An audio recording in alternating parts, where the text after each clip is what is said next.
Nesse domingo especial, onde não apenas o Brasil, mas o mundo para reconhecer, nesse fim de semana, isso inclusive é uma das coisas raras, porque bate também, muito próximo do calendário judeu, para celebrar a Páscoa. A Páscoa no Antigo Testamento era uma figura do que Cristo faria. O apóstolo Paulo escreve aos Coríntios e chama Cristo de o nosso Cordeiro Pascal. E foi justamente no fim de semana dessa figura de redenção que Nosso Senhor tanto morreu como ressuscitou por nós. É muito difícil, num momento como esse, embora a gente seja diariamente, não apenas semanalmente gratos a Deus, é muito difícil não parar para pensar no impacto que isso tem nas nossas vidas. No entanto, eu quero trazer uma abordagem relacionada com o sacrifício que envolve a morte e a ressurreição de Nosso Senhor, um pouco diferente do usual. O que Deus tem me dirigido a compartilhar com vocês terá como texto base Hebreus, capítulo 13, e nós vamos ler juntos dos versículos 11 até o 13. Eu vou ler na Almeida atualizada. O texto diz o seguinte, Hebreus 13, de 11 a 13. Se você puder, acompanhe comigo, por gentileza. O texto sagrado diz assim: pois aqueles animais cujo sangue é trazido para dentro do Santo dos Santos pelo sumo sacerdote, como oblação pelo pecado, tem o corpo queimado fora do acampamento. Por isso foi que também Jesus, para santificar o povo pelo seu próprio sangue, sofreu fora da porta. Se você puder, repita essa expressão comigo, diga fora da porta. Só mais uma vez, com gosto, vontade, tipo aquela que você fica esperando eu pedir a segunda vez. Então vamos lá, fora da porta. Fora da porta. Saiamos, pois, a ele fora do arraial, levando o seu vitupério. Outras traduções, como a Nova Almeida atualizada diz, saiamos, pois, a ele fora do acampamento, levando a mesma desonra que ele suportou. Outras traduções, em vez de desonra ou vitupério, usa um outro sinônimo, levando a sua vergonha. E eu quero tomar esse texto como não apenas nosso ponto de partida, mas também uma espécie de trilho para nossa meditação, para nossa reflexão. O texto várias vezes enfatiza algo que diz respeito ao lado de fora. No verso 11 nós lemos que o corpo do animal oferecido no dia da expiação, registrado lá em Levítico 16, daqui a pouco eu leio esse texto, era queimado fora do acampamento. Depois a Bíblia diz, foi por isso que Jesus também sofreu fora da porta, é crucificado lá de fora da cidade. E no verso 13, pela terceira vez, a Bíblia diz, saiamos pois a ele, está falando de Cristo, fora do arraial. Toda a ênfase dada aqui é que Jesus sofreu do lado de fora da porta e que nós devemos sair. E sair a ele não significa que não o encontramos do lado de dentro, mas que temos um compromisso de levar a mensagem daquilo que ele fez do lado de fora, também lá do lado de fora. E o tema da minha mensagem hoje é a igreja fora da porta. Essa expressão, porta afora, já foi muito mais usada na língua portuguesa antigamente do que é usado hoje. No inglês é muito comum usarem a expressão outdoor, o lado de fora da porta, para falar de tudo que é externo. Nós acabamos conhecendo e imaginando na nossa mente que outdoor é um cartaz de propaganda. Para aqueles que falam a língua inglesa, tudo que acontece do lado de fora é chamado outdoor. Já o que acontece do lado de dentro é chamado de indoor. Teve uma época aqui no Brasil que a gente tinha a febre do kart indoor, que era dentro de um barracão, porta adentro, ou a expressão porta afora. Essa é a linguagem que está sendo usada e ela precisa chamar a minha e a sua atenção para uma responsabilidade que temos. Se entendemos o sacrifício de Jesus, o que é que ele propôs, precisamos entender qual é não apenas o benefício que eu e você temos no aspecto pessoal de salvação, mas qual é o nosso compromisso, qual é a nossa responsabilidade, que é transbordar esse entendimento e essa experiência para o lado de fora. Eu me lembro aos 15 anos de idade, recém cheio do Espírito Santo, de ter lido um livro que mexeu muito comigo e reprogramou a minha forma de pensar, a minha visão. Era um livro de um grande evangelista, T.L. Osborne, chamado, o título do livro, Conquistando Almas, lá fora onde os pecadores estão. Né? Por mais óbvio que pareça, a ideia do livro era chamar a nossa atenção para o fato de que muitas vezes nós como igreja estamos esperando que o pecador venha até nós, quando a responsabilidade que Deus nos deu é de que nós saiamos até eles. E exatamente disso que o texto fala. E eu queria dividir essas verdades desses versículos em 3 partes. Na primeira, ênfase de que Jesus sofreu fora da porta. E segundo, o chamado a que a gente participe disso. Saiamos a ele fora do arraial, ou fora do acampamento, se você preferir. E a terceira é quando a Bíblia fala sobre levar a sua vergonha. E com esses 3 tópicos eu quero tentar te ajudar a entender o quadro de uma forma um pouquinho mais completa. Então, a tipologia bíblica apresentada, quando diz que aqueles animais cujo sangue é trazido para dentro do Santo dos Santos, o verso 11, pelo sumo sacerdote, como oferta pelo pecado. Isso aqui é uma citação de Levítico 16, versos 27 e 28. Deus estava falando a respeito do dia da expiação. Uma vez ao ano, eles tinham o que hoje é conhecido como o Yom Kippur, o dia do perdão. Era o dia da expiação. E Levítico 16, 27 e 28 diz assim: mas o novilho e o bode da oferta pelo pecado, cujo sangue foi trazido para fazer expiação no santuário, serão levados para fora do arraial. O couro, a carne e o excremento deles serão queimados. E aquele que queimar lavará suas roupas, banhará seu corpo em água e depois entrará no arraial. É essa figura que o autor de Hebreus toma. Aliás, todo o livro de Hebreus vai apresentando de forma figurada as verdades da nova aliança, interpretada a partir do que ele chama de parábolas do Antigo Testamento, de alegorias. Nós precisamos entender que na perspectiva bíblica, na teologia nós chamamos isso de convergência bíblica.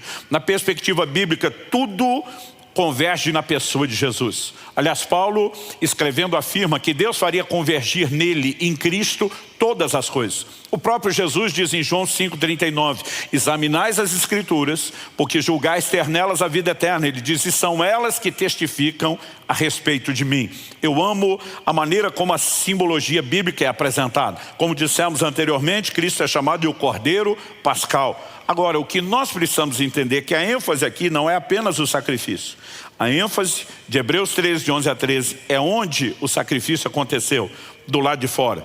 E essa expressão nos apresenta uma mensagem que diz respeito a entender a importância de não nos fecharmos como igreja apenas em nós mesmos. E não temos apenas os olhos voltados para o lado de dentro, mas também para o lado de fora.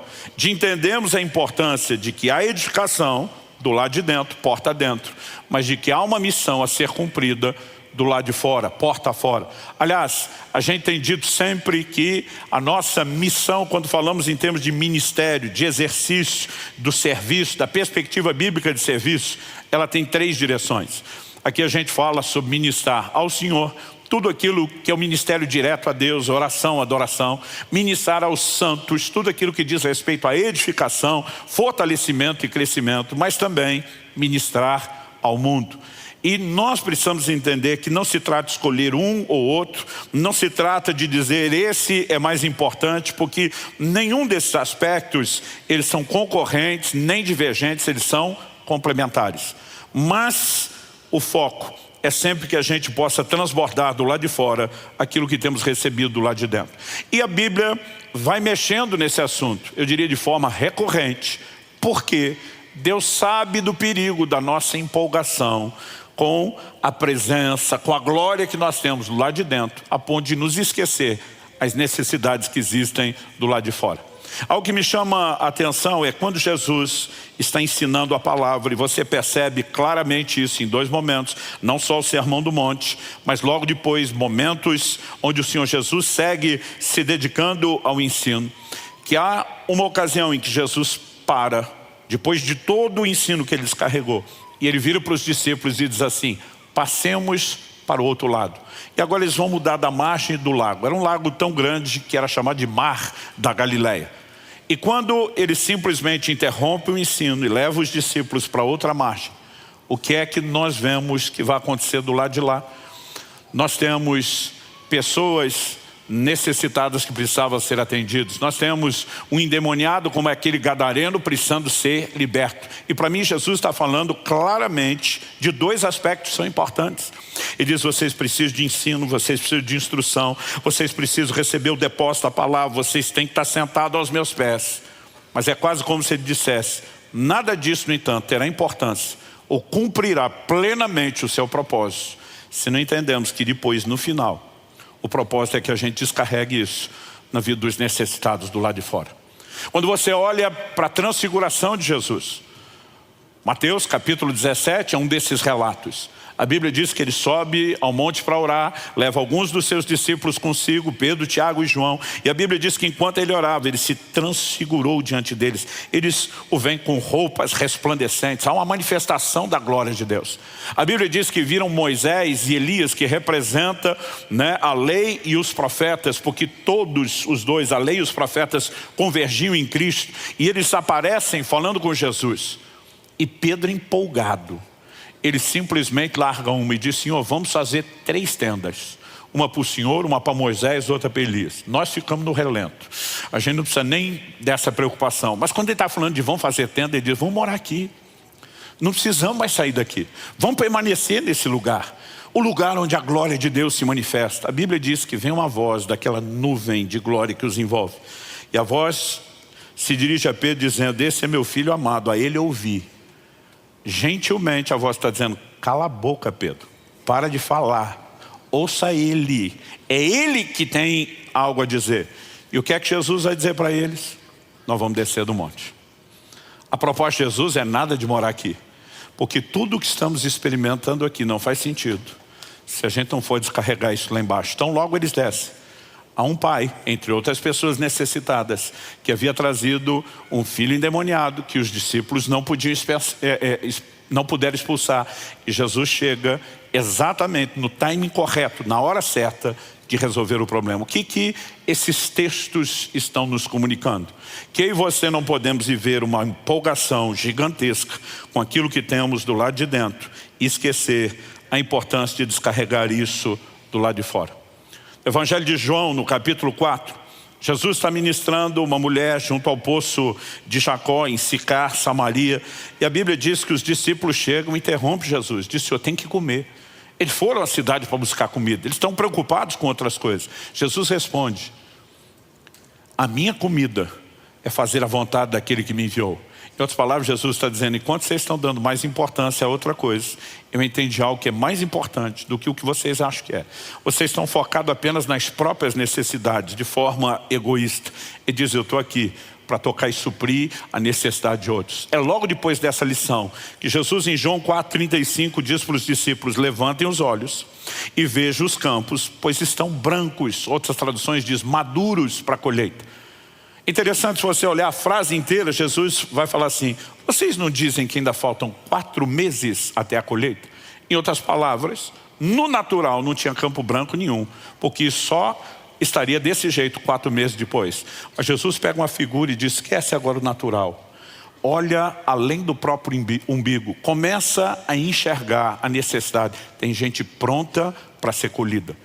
A maior parte do tempo, a ênfase bíblica é que eu e você precisamos deixar de olhar apenas para o umbigo, deixar de olhar apenas para o lado de dentro e enxergar a necessidade daqueles que estão do lado de fora. Porque essa dificuldade parece ser um comportamento repetitivo desde o início da história da igreja. Em Atos, no capítulo 1, no verso 8, Jesus fala a respeito de qual era o propósito do derramar do Espírito Santo. Ele diz: recebereis poder ao descer sobre vós o Espírito Santo e sereis minhas testemunhas. Para que ser cheio do Espírito Santo? Não é apenas para que a gente o desfrute, mas é porque Ele nos capacita a cumprir o propósito de ser testemunha. Aonde? Do lado de fora. Ele diz: vocês vão ser minhas testemunhas em Jerusalém, Judeia, Samaria e até os confins da terra. Aí o Espírito Santo é derramado no dia de Pentecostes. Eles até testemunham em Jerusalém, mas ninguém arreda o pé de lá. Ninguém vai a lugar nenhum. O avivamento vem com força para Jerusalém. Outras pessoas estão vindo para Jerusalém, mas os discípulos não estão saindo. E eu costumo dizer que tem um contraste entre Atos 1:8 e Atos 8:1. E não é apenas a mudança da ordem de que número dita o capítulo e qual dita o versículo. É o que vai acontecer. Atos capítulo 8, no verso 1. nos fala a respeito de uma grande perseguição que se levanta contra a igreja. O texto diz assim: naquele dia teve início uma grande perseguição contra a igreja em Jerusalém. Aí a Bíblia diz assim, todos. Nós estamos falando de uma igreja de milhares de pessoas. E a Bíblia diz todos, exceto os apóstolos. No primeiro dia em que Pedro prega, no dia de Pentecostes, a Bíblia diz cerca de 3.000 se converteram. Logo depois a Bíblia vai dizer, elevou-se o número dos discípulos a cerca de 5.000. A essa altura nós já não sabemos quantos milhares, mas Atos capítulo 6 diz que a igreja seguia se multiplicando. Então temos multiplicação em cima dos primeiros números mencionados. E de repente a Bíblia apresenta a ideia de que todos esses milhares e milhares de crentes, exceto os apóstolos, que era um grupo pequeno, foram dispersos pelas regiões da Judéia e Samaria. Por que eles foram dispersos? Versículo 4 diz assim: enquanto isso, os que foram dispersos iam por toda parte pregando a palavra. Foram dispersos porque todo mundo fugiu da perseguição. Basicamente, imagino Deus olhando do céu, dizendo, eu dei a missão, orientei o que era para fazer, enchi vocês do Espírito Santo, capacitei, e vocês não vão por bem? Vou espalhar vocês na marra. Se não vão por bem, vão pelo outro tipo de bem que vocês interpretam como mal. Deus tem um foco e uma missão redentora para toda a humanidade. Ele nos deu a honra e o privilégio de ser parte disso. E Ele está dizendo, eu dou a vocês a direção, estabeleço o trilho, oriento qual a missão, eu capacito vocês. Mas se vocês ainda assim se empolgarem, achando que o avivamento é só para vocês, eu espalho vocês de alguma outra forma. Basicamente o que a gente vê é a mesma empolgação de Pedro no Monte da Transfiguração. Eles estão curtindo o mover de Deus, a glória, aquele ambiente, mas não saíram cumprir a missão. Interessante que entre esses que fugiram da perseguição está Filipe. Filipe chega em Samaria, prega o evangelho, temos um avivamento, mas até então o que Filipe fez foi missão acidental. Não tem nada intencional, não tem nada planejado. Mas no meio desse mover tremendo, de repente a Bíblia diz no verso 26, que um anjo do Senhor aparece para Filipe e diz, vaza, some daqui, deixa o lugar do avivamento. Imagino a missão que está sendo apresentada para ele como algo bem confuso, porque o Senhor disse para ele, vai para aquela estrada, para aquele caminho que está deserto. O que significa que está deserto? Tem ninguém. Larga esse mover todo, esse monte de gente sendo salva, curada, liberta, batizado nas águas, cheio do Espírito Santo, e vai para o lugar que não tem ninguém. Como nada do que Deus diz é sem propósito, Filipe obedece. E quando ele obedece, chega lá, daqui a pouco tem um viajante passando. A Bíblia fala de um eunuco, um etíope, que era um alto oficial da rainha da Etiópia. E ele está passando, e o Espírito Santo se junta a essa carruagem. E porque Filipe estava ali, obedeceu o comando de Deus, ele levou aquele camarada para Jesus. Um homem. Deus mandou ele abandonar a cidade em avivamento para alcançar um. A tradição cristã diz que esse um foi o responsável por disseminar e espalhar o evangelho em toda a Etiópia. Uma nação inteira foi tocada e alcançada. Nós precisamos entender que muitas vezes na empolgação com aquilo que Deus está fazendo, nós perdemos o foco da missão. E o tempo todo eu e você estamos sendo chamados a entender que assim como Jesus sofreu fora da porta, nós temos uma missão. Qual é a missão? A segunda parte que eu quero destacar, que é um desdobramento, uma expansão da primeira, é que a Bíblia diz assim, saiamos a Ele fora do acampamento, fora do arraial. O que é o saiamos a Ele? Não significa que Jesus está pendurado na cruz do lado de fora até hoje. Embora numa perspectiva prática, precisamos entender que quando Paulo diz, estou crucificado com Cristo, ele não está falando de algo literal, mas ele obviamente está pegando aquela realidade, algo que aconteceu, que em termos históricos, na cronologia já ficou no passado, e ele trata como ainda está lá. E a Bíblia está dizendo que eu e você temos que sair a Ele. Não é um sair para experimentar os benefícios. É sair para se unir a Ele nessa missão de vamos alcançar os que estão do lado de fora. Porque se permanecemos apenas do lado de dentro, não alcançaremos os que estão do lado de fora. Aliás, o texto diz, saiamos a Ele levando a sua vergonha. Daqui a pouco vou explicar melhor isso. Mas o levar a sua vergonha é participar com Ele daquilo que Ele começou. É levar a cabo a obra que Ele iniciou. A palavra de Deus diz que, o próprio Jesus diz isso aos seus discípulos, a palavra de Deus registra que eu e você somos luz do mundo. Mas algumas vezes a gente passa a acreditar que a gente é luz da igreja. E a gente quer ficar aceso, escondido do lado de dentro, em vez de estar brilhando do lado de fora. Jesus disse, nós somos o sal da terra. E às vezes a gente imagina que tem que ser o sal da igreja. Mas ele diz não. É para ser, como disse alguém, sal fora do saleiro. Então, muitas vezes eu percebo uma mentalidade errada e deficiente que nós temos de confundir aspectos da santificação com a nossa missão. Eu, por exemplo, sou parte de uma geração que quando as pessoas se convertiam, a primeira coisa que a gente fazia era arrancá-la de todo o relacionamento com os amigos e os familiares que não eram crentes. Porque a gente dizia, você tem que se separar, você tem que ser santo. E a gente dizia, a palavra eclésia, que é a expressão no grego traduzida como igreja, significa os chamados para fora. Então sai do meio dessa turma, se isola. De fato a palavra eclésia é uma combinação, um jogo de palavras que significa chamar para fora. Mas era usada para falar de qualquer assembleia, de qualquer ajuntamento, onde as pessoas recebiam a convocação para sair das suas casas e se reunir para discutir algo em conjunto. Agora, isso não significa, na perspectiva bíblica, sob hipótese nenhuma, que a gente se isola, que a gente desconecta-se das pessoas. Aliás, quando você olha na Bíblia, as pessoas que têm mais acesso, normalmente são aqueles recém-convertidos. Porque a maior parte das pessoas do relacionamento deles ainda são pessoas que não se converteram e que não servem a Deus.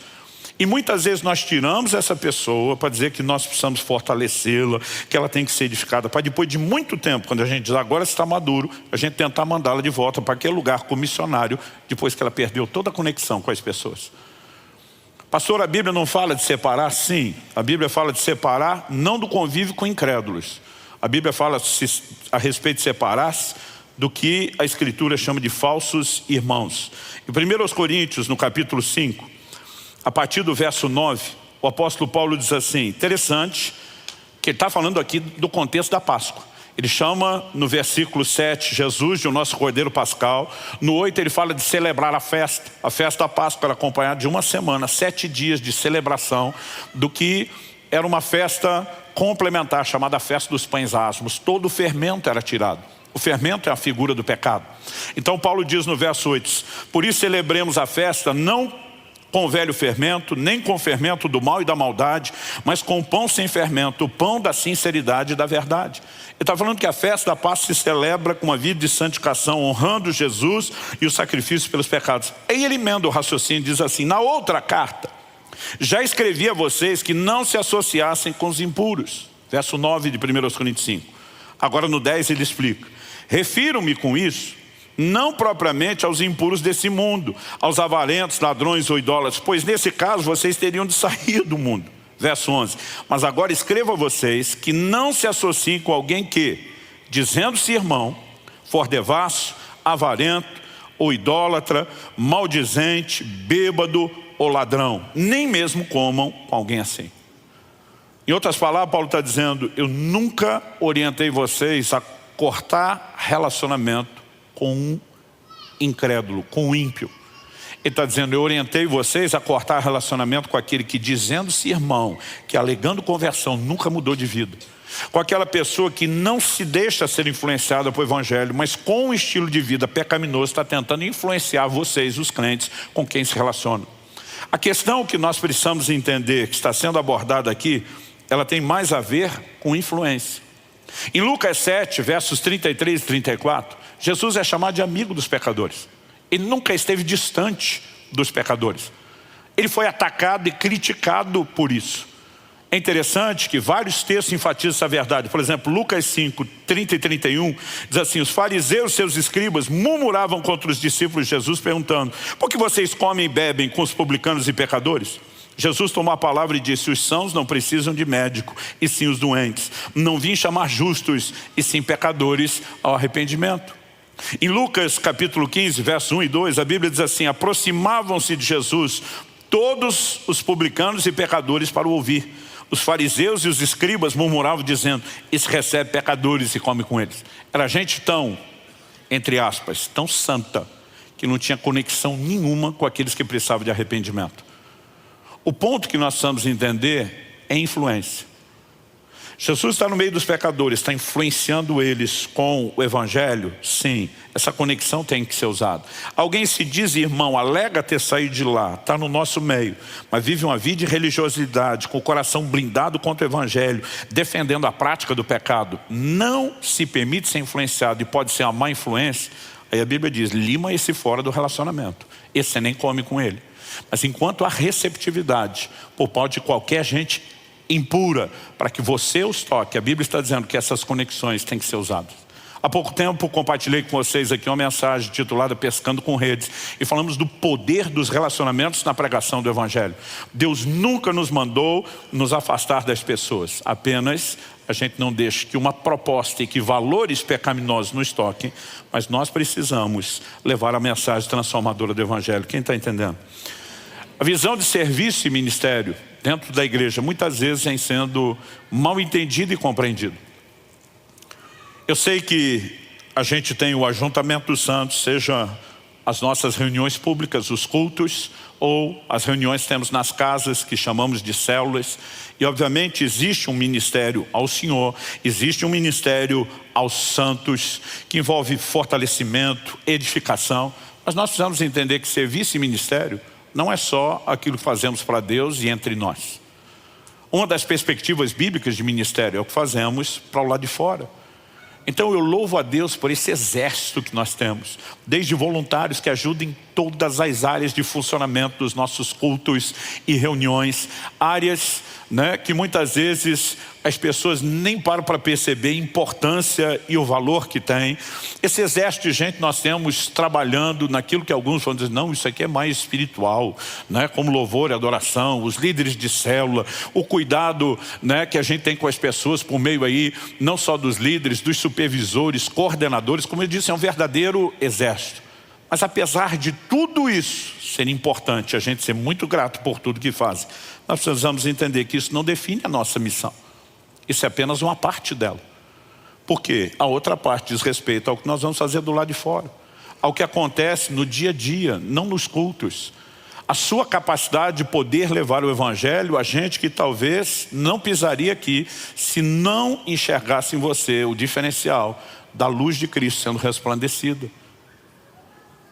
De vez em quando a gente recebe gente que já vem convertida, consolidada na fé, com aquela visão de serviço. E uma das primeiras perguntas, eu já respondi isso para muita gente aqui.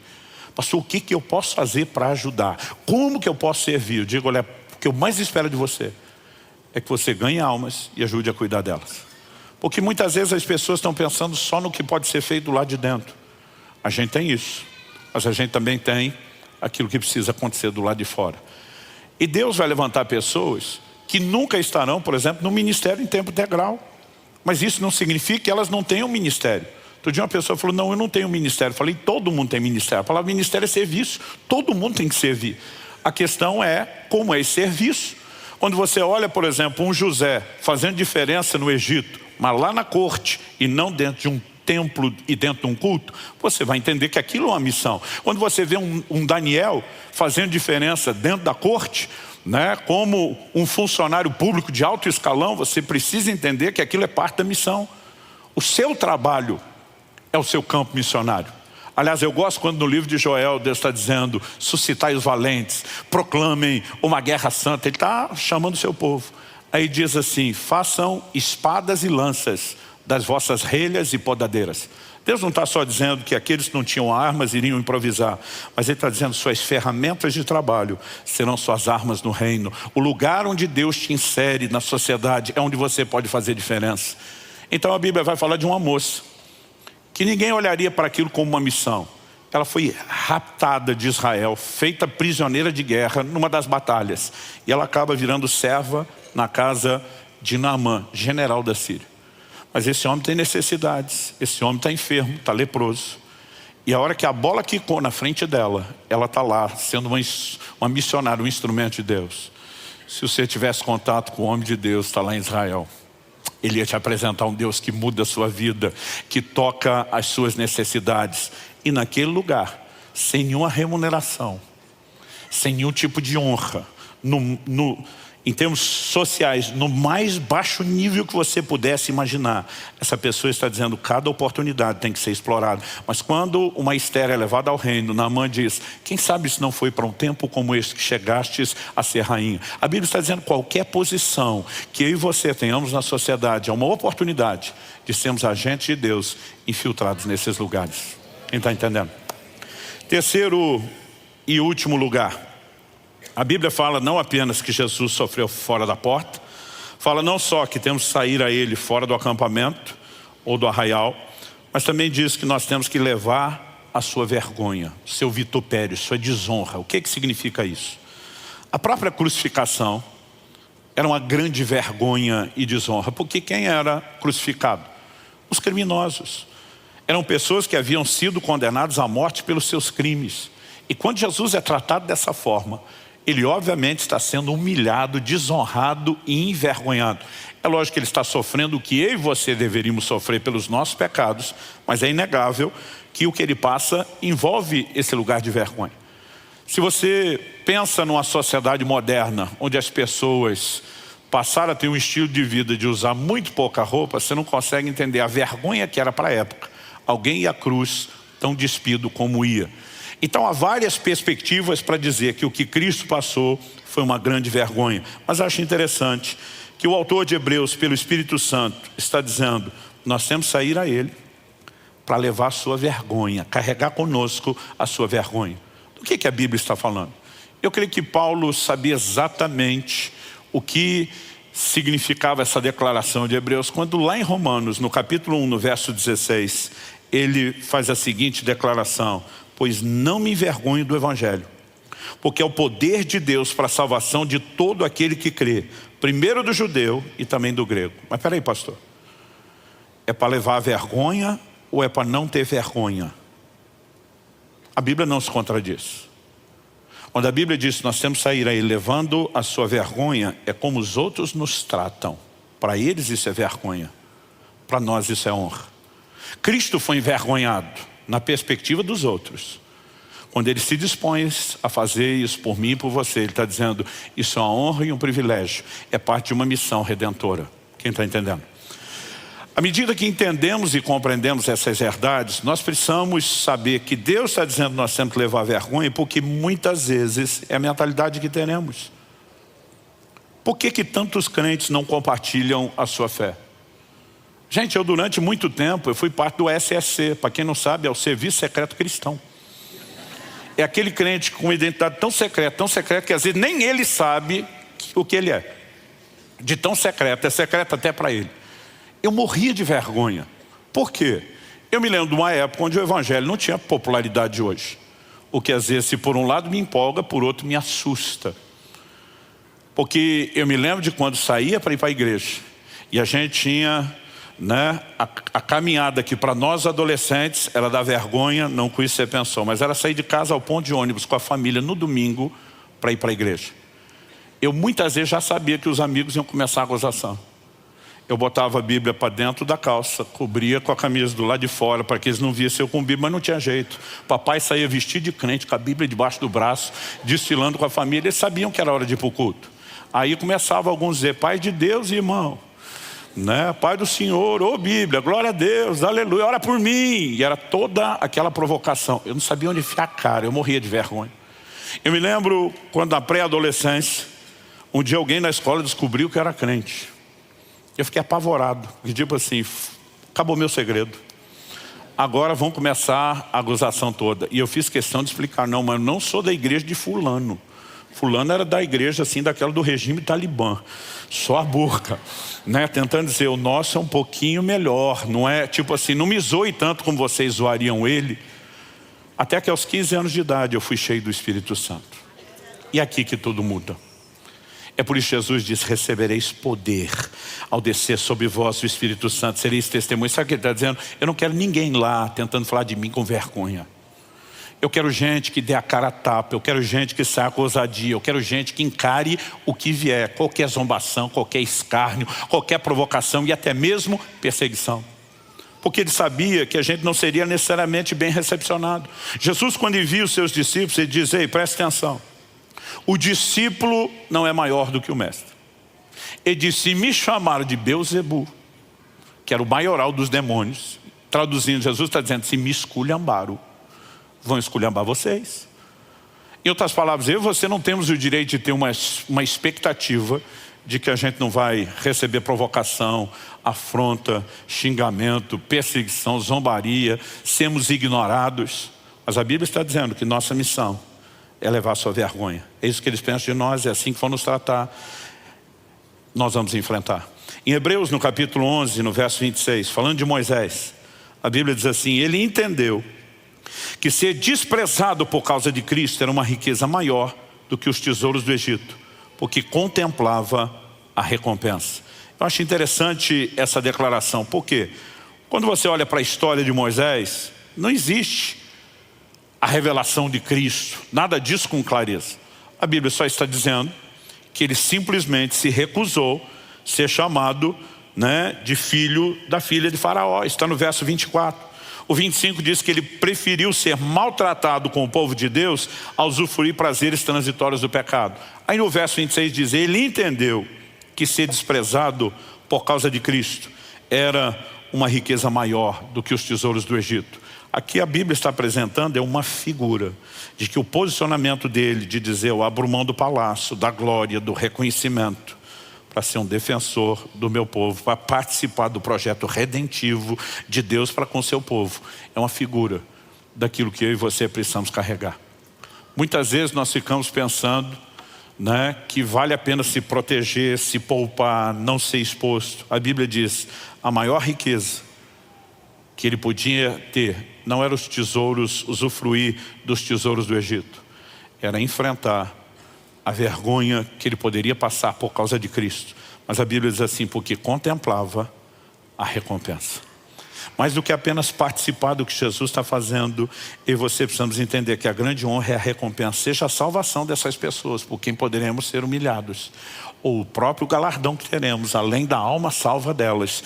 Tudo isso é parte de um combo que justifica o que eu e você podemos passar ou enfrentar. Mas o diferencial é quando somos cheios do Espírito.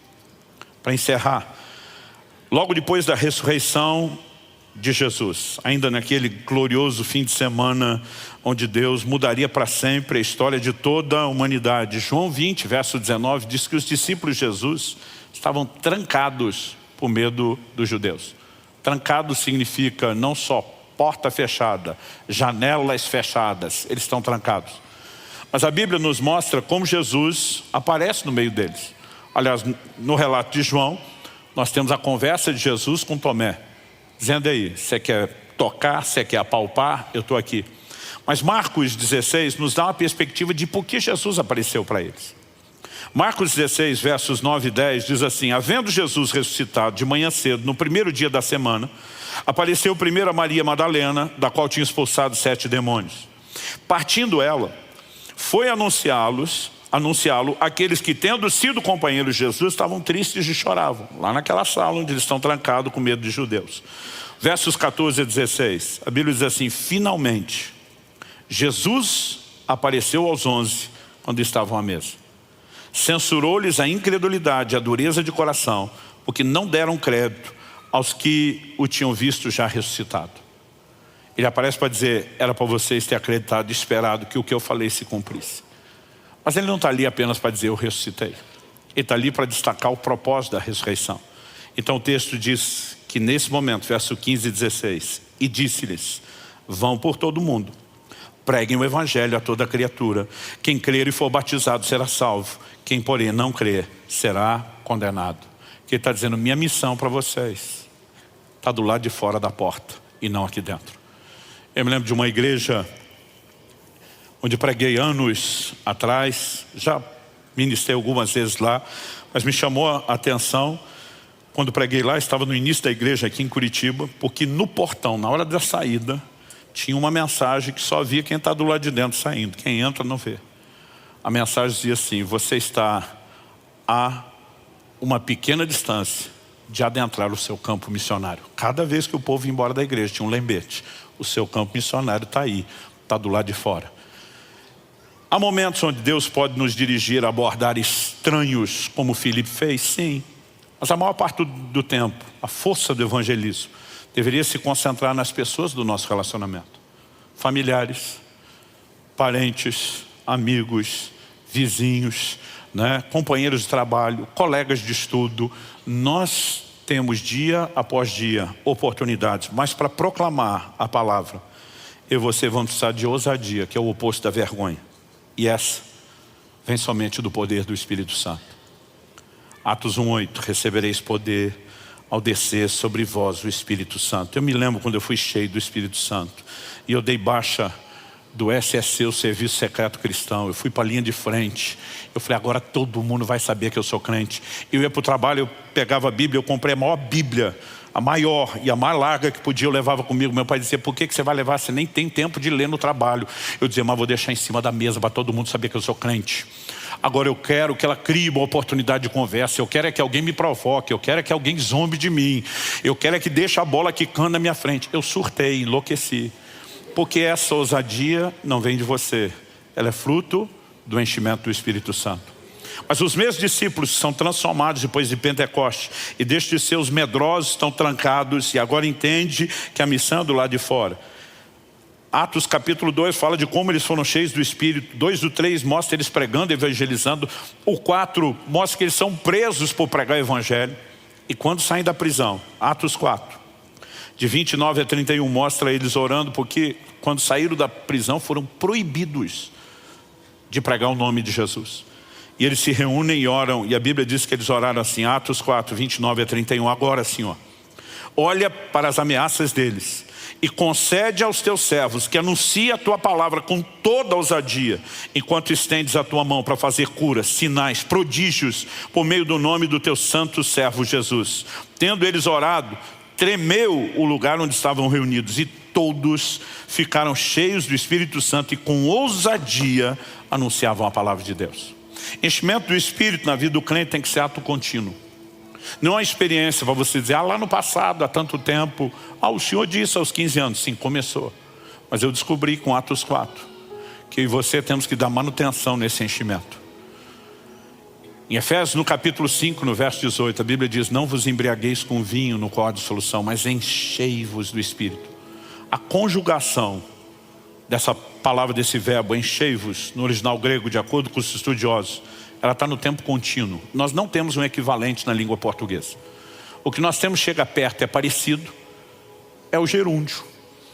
Então quando a gente diz fulano está andando, você sabe que aquela atividade está em execução.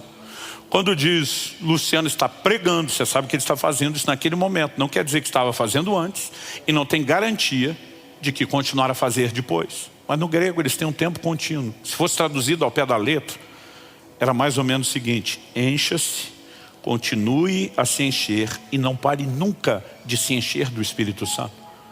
Então alguém falou, pastor, por que a gente tem que continuar se enchendo? Eu falei, porque a gente tem vazamento. Se não tivesse vazamento, não tinha necessidade de se encher. Muitas vezes vazamos pela nossa carnalidade. Muitas vezes vazamos descarregando virtude nos outros, como Jesus fez com as pessoas. Mas nós precisamos desse enchimento. E é manter o enchimento ativo que mantém a ousadia de ser a testemunha, de levar sua vergonha do lado de fora funcionando. Mas o que Atos 2, o dia de Pentecostes, tem em comum com Atos 4? Atos 1,14, antes do derramar do Espírito, diz que eles perseveravam unânimes em oração. Atos 4, quando são novamente cheios do Espírito, a Bíblia diz que eles se reúnem mais uma vez unânimes, estão orando, buscando a Deus. O enchimento do Espírito Santo não é uma espécie de download automático e espontâneo. Ele precisa ser causado, ele precisa ser provocado. E aí você precisamos entender a importância de entrar em Deus e nesse lugar da oração. Não apenas orar de uma forma geral por tudo, não apenas orar pelas nossas necessidades, mas orar para que Ele cumpra a sua promessa de nos encher do Espírito, de nos fazer testemunhas. Eles oravam especificamente, permita que a gente anuncie a Tua palavra com toda ousadia. E você precisamos orar pelas pessoas pelas quais temos a responsabilidade de testemunhar. Precisamos orar para que Deus nos dê todas as ferramentas e possamos cumprir a nossa missão com recursos sobrenaturais. Paulo pede oração aos Efésios, diz: orai por mim, irmãos, para que me seja dada a palavra e que no abrir da minha boca eu faça como convém fazer. Existe muita oração específica, mas é nesse ambiente de rendição ao Senhor que o enchimento do Espírito vem e a ousadia transborda. Deus me deu o privilégio de caminhar perto de muita gente doida, logo no início do desenvolvimento da vida cristã. Eu lembro de uma reunião de oração que nós tínhamos toda semana, e quando estávamos orando, sempre, só naquele dia da semana, o telefone tocava sem parar, a gente atendia, era sempre engano. Um dia que estava no nosso meio desses doidos falou: eu resolvo esse problema. Ele falou assim: Satanás quer atrapalhar a nossa reunião, porque o dono da casa diz que nunca tem engano, só tem no dia e no horário da reunião de oração. Ele diz: deixa comigo, quem atende sou eu. Eu fiquei com medo de que ele fosse ser mal criado. Daqui a pouco o telefone toca, ele atende, ele diz: não é aqui. Não, senhor, não foi engano. A divina providência fez com que seu telefonema caísse aqui, para que você ouvisse a respeito de Jesus. E depois dele pregar para os 3 primeiros enganos, nunca mais o telefone tocou. Eu ficava pensando, existe uma forma diferente de lidar com as situações. Conheci um outro que havia uma confusão no aeroporto por causa de um voo cancelado, ninguém falava nada, todo mundo reclamando, brigando. Ele subiu em cima do balcão da companhia aérea, começou a gritar: todo mundo quer do voo tal, eu quero explicar para vocês o motivo do cancelamento. Todo mundo chegou, queria uma explicação. Ele diz: qual é a explicação da companhia aérea? Eu não sei, mas o Deus da divina providência permitiu esse momento para que você escutasse o evangelho. Não vai embora. Comecei a andar perto de uma turma doida, que orava com a turma na rua. E sabe, não adianta você tentar imitar, porque você vai descobrir que alguma coisa dentro de você te trava, menos que você tem o recurso sobrenatural da ousadia. E quando a gente é alimentado por esse poder que provém daquele lugar de oração, tudo muda. Esse domingo especial de Páscoa, lembrando que Paulo diz em 2 Coríntios 5,14, o amor de Cristo nos constrange. E diz, julgando nós isso: um morreu por todos, logo todos morreram. E os que agora vivem, porque ele morreu por nós, não podem mais viver para si. Uma das nossas grandes respostas de gratidão a ele, não é só dizer obrigado, não é apenas cantar em adoração, é dizer: eis-me aqui, envia-me a mim.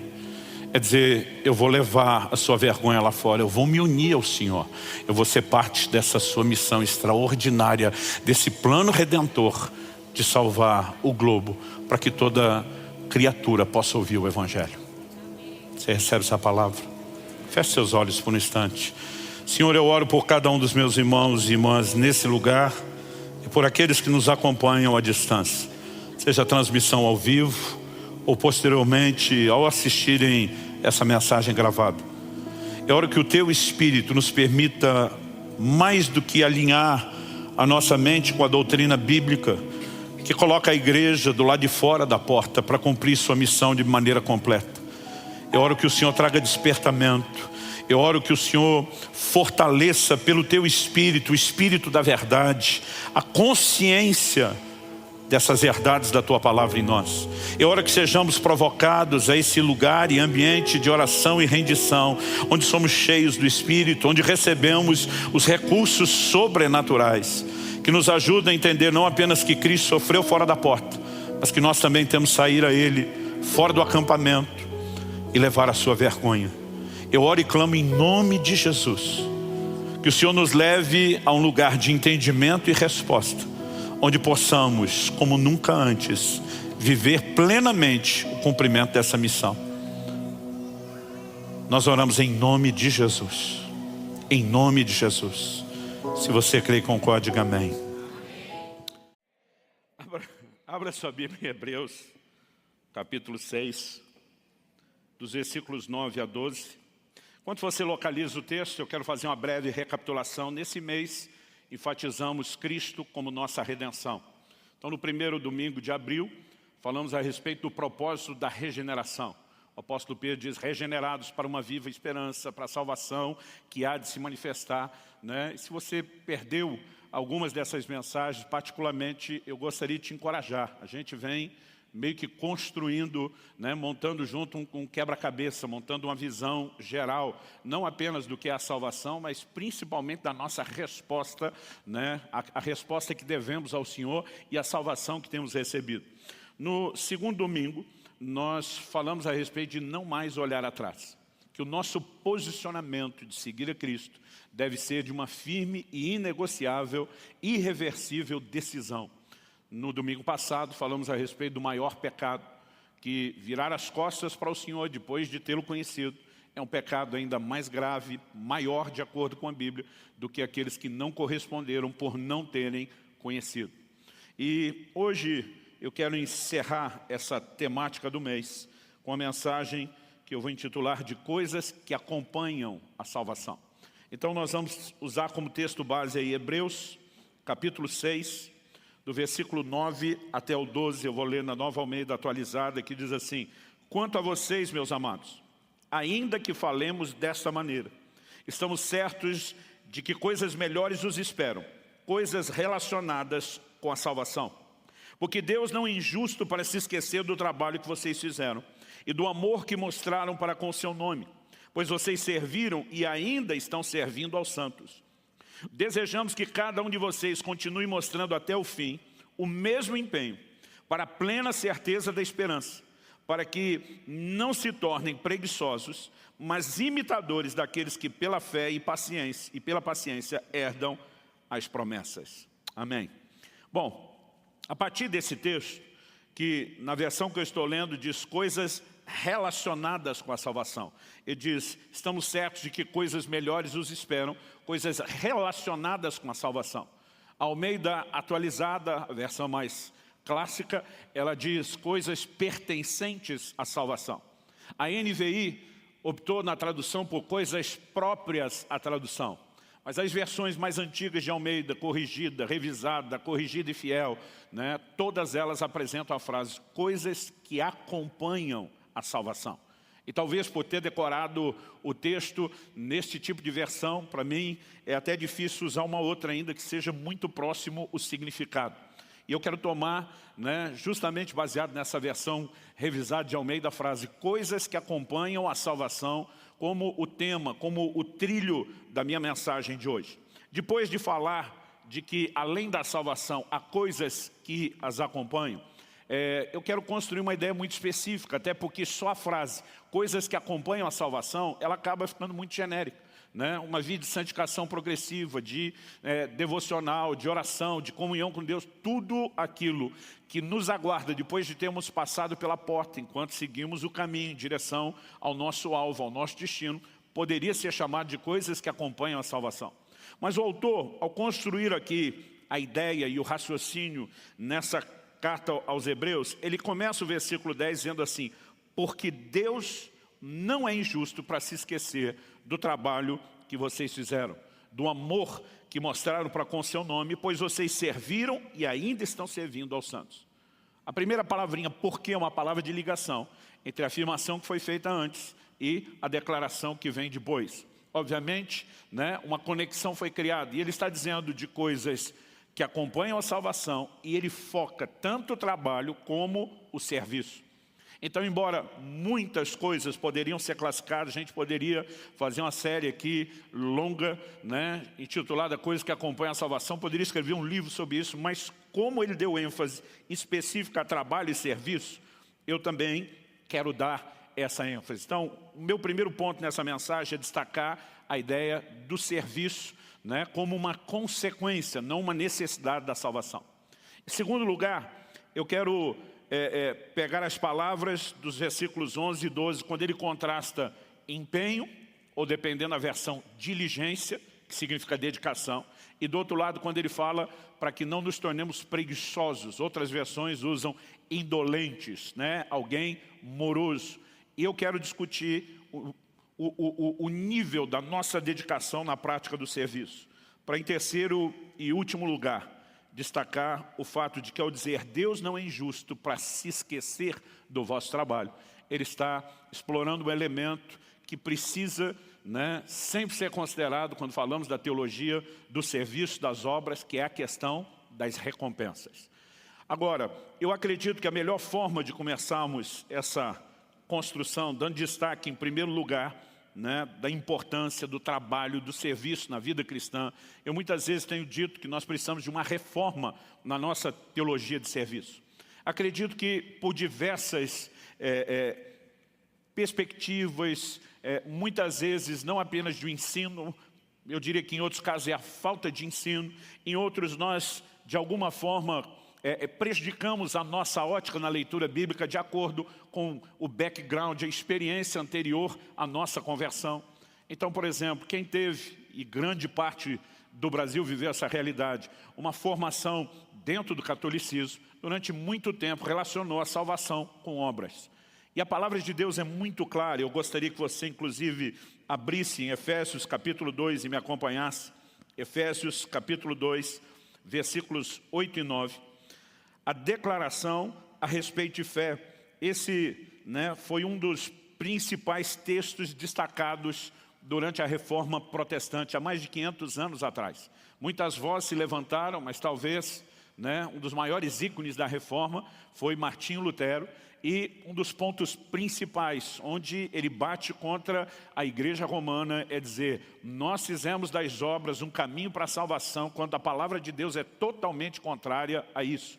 E o texto mais usado, citado por Paulo, é esse, citado por Lutero, é esse de Paulo, de Efésios 2, versículos 8 e 9, que diz: porque pela graça vocês são salvos mediante a fé.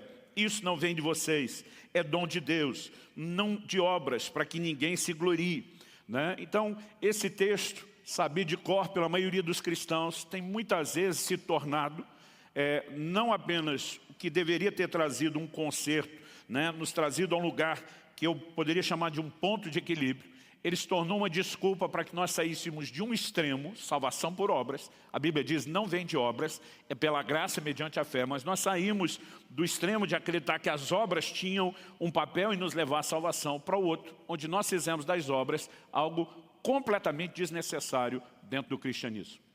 Alguns justamente por isso: bom, se a salvação não é pelas obras, então elas não são importantes.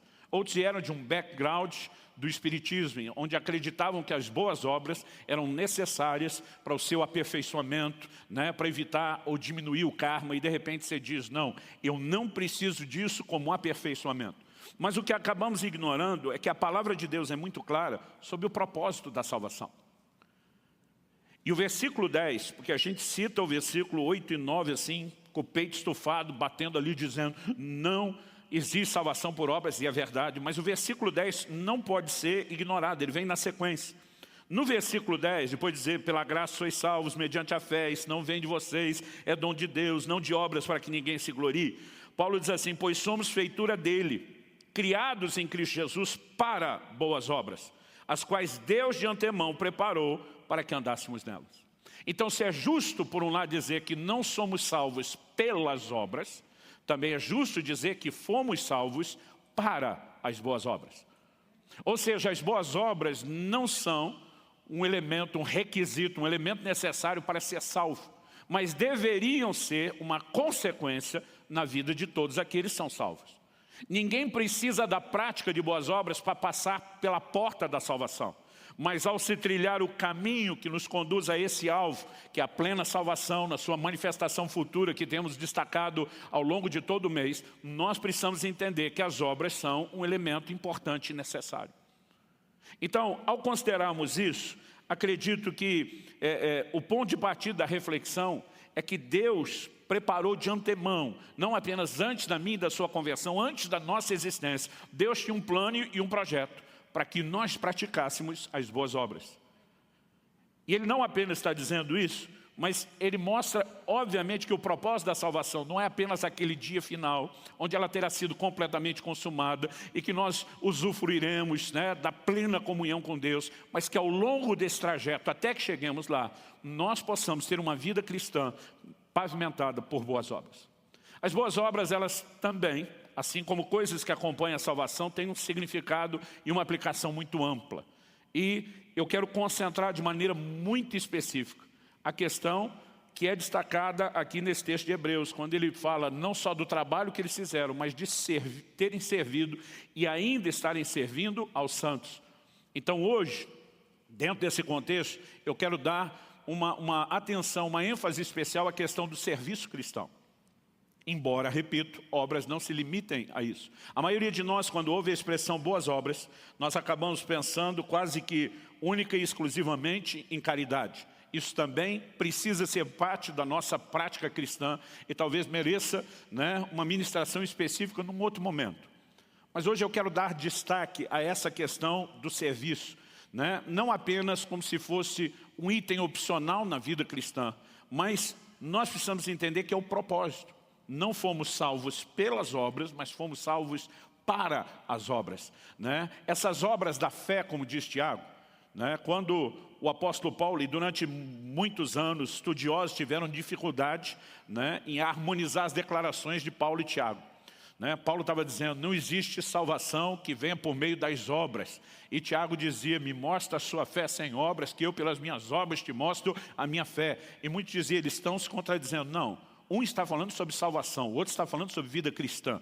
Um fala que as obras não são necessárias para se passar pela porta. O outro mostra que elas são importantes no caminho, o que Paulo no versículo 10 também diz. Mas quando Tiago está falando das obras da fé, nós também precisamos entender que ele não focou serviço. Ali a coisa está bem abrangente. Então, ao citar Abraão, ao citar Raabe, no capítulo 2, Tiago, ele não está falando necessariamente do serviço, a ênfase que eu vou dar aqui, mas está falando de pessoas que, de acordo com a fé que tinham, o seu comportamento foi coerente com essa fé. É por isso que muitas vezes me aborreço de pessoas falando dessa passagem pela porta, né, que ela não envolve nenhum tipo de obra, é simplesmente fé na graça. Elas começam a pegar uma vida cristã baseada numa fé que não se evidencia por nenhum tipo de obra. A obediência, por exemplo, é uma obra da fé. Como a confissão. Romanos 10 diz, se no teu coração creres e com a boca confessares, a fé que está ali internalizada no coração, precisa ser externalizada por meio da confissão. Da mesma forma, a fé do coração, né, precisa ser externada através de um comportamento, de atitudes. Então o Senhor Jesus nos ensinou não apenas a reconhecer a obra de salvação que Ele proporciona, mas o senhorio que Ele quer assumir sobre a nossa vida. Como que eu creio que Jesus é Senhor, mas não o obedeço? Então essa obediência é uma expressão de fé. Mas, estabelecido esse panorama geral, vou voltar na questão do serviço e eu quero destacar isso como parte do propósito.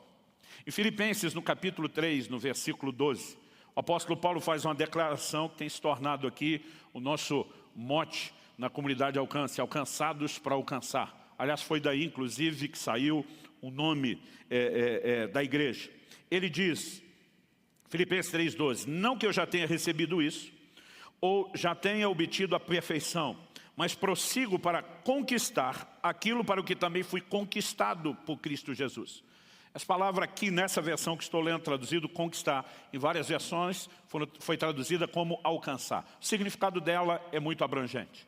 Essa palavra no original grego é katalambano, e de acordo com os estudiosos significa obter, tornar próprio, dominar ao ponto de incorporar como seu, alcançar, tomar para si mesmo, apropriar-se, apoderar-se de, tomar posse de, capturar. Tudo isso indica uma responsabilidade que é nossa e não de Deus. Eu tenho que alcançar, conquistar, me apoderar daquilo para o qual fui alcançado, conquistado da parte do próprio Senhor. Ou seja, Deus nos alcançou, não apenas para nos proporcionar uma vida cristã egoísta centrada em nós mesmos, mas Ele nos alcançou com o propósito de que nós também alcançássemos aquilo que Ele preparou de antemão, inclusive as boas obras nas quais nós devemos andar. Então, eu acho que o ponto de partida é reconhecer que isso é parte do cristianismo, não é item opcional. Tiago, capítulo 4, versículo 17 diz, portanto, aquele que sabe que deve fazer o bem e não faz nisso, está pecando. É um pecado de negligência, é um pecado de omissão, em alguns casos, de deliberada desobediência. Eu brinco que a grande comissão de Cristo tem sido interpretada por muitos cristãos como se fosse a grande sugestão. Quase como fosse um hashtag fica a dica, se você puder me ajudar, né, propagar o evangelho bem, se não, eu vou entender sua vida corrida e o fato de você ter propósitos mais importantes do que o meu reino, que deveria estar em primeiro lugar. E nós criamos desculpas para não viver aquilo que é essencial como consequência. Repito, não como requisito para a salvação. E a partir desse texto, para mim é muito evidente que para nós que temos recebido a salvação em Cristo Jesus, as boas obras, né, especificamente dentro delas, o serviço cristão. Aqui ele não fala nem só de se pregar o evangelho, aquele que precisa de salvação. É lógico que essas pessoas, depois de ganho, precisam de acompanhamento, precisam de discipulado. O serviço cristão diz respeito a toda a extensão de cuidado, né, de ajuda para que possa haver crescimento espiritual. Isso não é algo que apenas alguns poucos líderes deveriam fazer por outras pessoas. A Bíblia fala, né, essa classificação de serviço entra nas mutualidades, naquilo que nós devemos fazer uns aos outros. Orai uns pelos outros. Se você lê o Novo Testamento destacando só esses mandamentos recíprocos uns aos outros, é impressionante. Sujeitai-vos uns aos outros, orai uns pelos outros, suportai-vos uns aos outros. Então, o autor de Hebreus diz que nós não podemos deixar de congregar, mas devemos nos estimular uns aos outros, ao amor e às boas obras. O mesmo livro de Hebreus fala anteriormente que nós devemos admoestar-nos uns aos outros durante o tempo que se chama hoje, para que ninguém se endureça pelo engano do pecado. Em todas essas aplicações nós vemos gente se dispondo ao serviço, apoiar e ajudar os seus irmãos a crescerem espiritualmente. O cristianismo não é uma carreira solo a ser vivida, é eu e Deus e mais ninguém. Você tem responsabilidades, né, individuais perante Deus. A salvação é individual na maneira de se abraçá-la, mas na forma de se vivê-la, de se praticá-la, ela não é um elemento meramente que possa ser classificado como individual, mas é uma prática coletiva, é uma prática social. A segunda coisa que eu vejo nesse texto ser destacada, além da importância, né, desse peso da salvação, ser transbordada ao longo do caminho por meio das obras, nós estamos de olho em algo que ainda não se cumpriu plenamente. Paulo escreve em Romanos 8, diz, na esperança fomos salvos. Né? A salvação ela pode ser conjugada no tempo passado, fomos salvos, no tempo presente, mas também no tempo futuro, porque a gente lê isso na Bíblia, seremos salvos. Enquanto, como diz 1 de Pedro 1,9, nós estamos aguardando o objetivo final da nossa fé, a salvação da nossa alma. Nós devemos seguir por esse caminho, em direção ao alvo, transbordando boas obras. Segundo lugar, segunda coisa que eu vejo nesse texto, dentro dessa ideia do serviço e das coisas que são relacionadas com a salvação, que acompanham a salvação, é o destaque que ele dá nos versículos 11 e 12. Ele diz assim, desejamos que cada um de vocês continue mostrando até o fim o mesmo empenho. Outras versões dizem diligência, que já destaquei anteriormente, significa dedicação. E no versículo 12, ele diz, para que vocês não se tornem preguiçosos. Outras versões usam o termo indolentes, são sinônimos. Mas o que eu queria destacar aqui como algo que eu acredito que realmente é curioso e merece a nossa atenção, é o significado dessas palavras que foram usadas aqui no texto original. A palavra que foi aqui traduzida como empenho ou diligência, dependendo da tradução, ela no original grego, a palavra spode, significa afobação, com pressa. Ela, embora também seja traduzida como diligência, ela tem a idade de ansiedade em executar, promover ou empenhar-se por algo. Essa ideia de afobação e de pressa, né? Não uma ansiedade qualquer, mas uma ansiedade em executar, revela o entendimento da importância, a prontidão de resposta e o nível de entrega nessa resposta. Agora, o interessante é que quando ele fala para que não vos torneis indolentes ou preguiçosos, a palavra que aparece no original grego, notros, de acordo com os estudiosos, significa lento, moroso, preguiçoso ou indolente. Esses dois significados já tratamos. Não é curioso que quando a Bíblia fala de diligência, ela fala de pressa. Mas quando fala de indolência, ela fala de lentidão. Nós muitas vezes ainda usamos essas figuras de linguagem, mesmo hoje. Fulano é devagar, quase parando. Beltrano é marcha lenta. Né? A gente está falando de uma resposta e de uma dedicação baixa. Agora, eu queria pegar essas duas palavras. Aqui fala de diligência, envolvendo pressa, alguém acelerado. Aqui fala de indolência, falando de alguém que é lento. E trabalhar, em segundo lugar, aqui a pergunta: qual é o seu ritmo? Porque o ritmo, eu acredito que ele mostra, ele é uma espécie de termômetro que revela se nós entendemos ou não a importância do serviço e se estamos nos dedicando a isso ou não. Gente, né, que nunca está disposta a servir, que vive só a mentalidade de consumo na fé. Eu quero apenas usufruir, não sinto que tenha responsabilidade com nada ou ninguém, já está fora dessa conversa de hoje. Não quer dizer que, se esse é o seu caso, que você não precisa de arrependimento e resposta à palavra. Mas mesmo aqueles de nós que até estamos em movimento, mas não no ritmo que deveríamos, nós precisamos considerar. Jesus, quando falava a respeito de coisas essenciais à nossa sobrevivência, o que comer, o que beber, o que vestir, ele diz: mas busquem antes, em primeiro lugar, o reino de Deus e a sua justiça, e as demais coisas vos serão acrescentadas. Aquilo que eu e você tratamos como o essencial, o primário, que é a nossa sobrevivência, o Senhor diz, deveria vir depois da sua dedicação ao reino. A minha pergunta é, quero que você se questione, eu como cristão, tenho dado mais valor e importância a priorizar o reino do que minha própria sobrevivência? E se sim, nós precisamos avaliar a respeito do ritmo. Não, meu serviço é ocasional. Uma vez por mês, uma vez por ano, de tempos em tempos, só se bater uma inspiração muito forte, né? São coisas que nós precisamos questionar. Nós precisamos avaliar a nossa vida. Muitas vezes existem desculpas sendo dadas e elas precisam ser derrubadas. Não, pastor, eu não tenho capacitação. É certo que existem algumas áreas que nós precisamos de dons e talentos específicos. Eu dou graças a Deus, o pastor Marciano desistiu de tentar ser líder de louvor ou tecladista. Coisa que, para quem não sabe, ele já tentou anteriormente.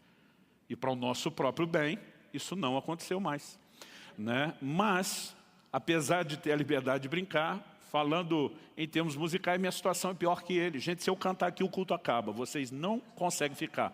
Eu não sei se o Espírito Santo não sai junto do ambiente. Bom, brincadeiras à parte, alguns de nós em áreas específicas, obviamente não podemos servir sem um talento nato dado por Deus ou uma habilidade sobrenatural. Mas há outras áreas onde todos nós podemos servir. Evangelizar não é responsabilidade de um evangelista. Assim como ensinar não é só responsabilidade do mestre e pastorear não é só do pastor. Esses são dons que equipam o corpo de Cristo para realizar todas essas funções, porque elas são necessárias a todo o corpo de Cristo. Então, falar de Jesus, ajudar a cuidar de alguém que foi salvo, né? Exercer as mutualidades da vida cristã o tempo todo, não vivendo sozinho, isolado, mas praticando uns aos outros, são coisas que todos podemos fazer. Talvez haja algumas outras áreas que Deus te deu algo singular que não deu a outro irmão. Um dos dons do Espírito Santo, né, que opera na sua vida e na vida do seu irmão é um outro dom. Então, a questão não é nos comparar, mas existem aspectos, e eu quero dar ênfase principalmente a isso, daquilo que todos nós podemos fazer, que a gente não pode viver dando desculpa. Outro dia alguém falou, não pastor, eu não tenho capacitação. Eu falei, olha, eu não quero te dizer que a capacitação não é importante. Quando você olha Jesus treinando os seus discípulos durante 3 anos e meio de uma forma muito prática, é óbvio que é importante. Quando você olha o apóstolo Paulo, por exemplo, quando para em Éfeso e gasta ali pelo menos 2 anos treinando um grupo de discípulos que evangelizaria toda a Ásia, é evidente que a capacitação é importante. Embora alguns não buscam nem o mínimo da capacitação e depois querem usar a desculpa de que não tem capacitação. Em 1 de Pedro 3,15, a Bíblia diz que nós devemos estar sempre prontos para saber responder a cada um acerca da razão da esperança que há em nós. E tem muita gente que ao longo de uma vida cristã não estuda o básico, o fundamental, não sabe, não consegue sobreviver a um questionamento, a um ataque em relação à sua fé. Mas muitas vezes está preso nesse nível porque foi negligente, porque nunca se matriculou na escola bíblica, porque nunca gastou tempo procurando crescer e aprender.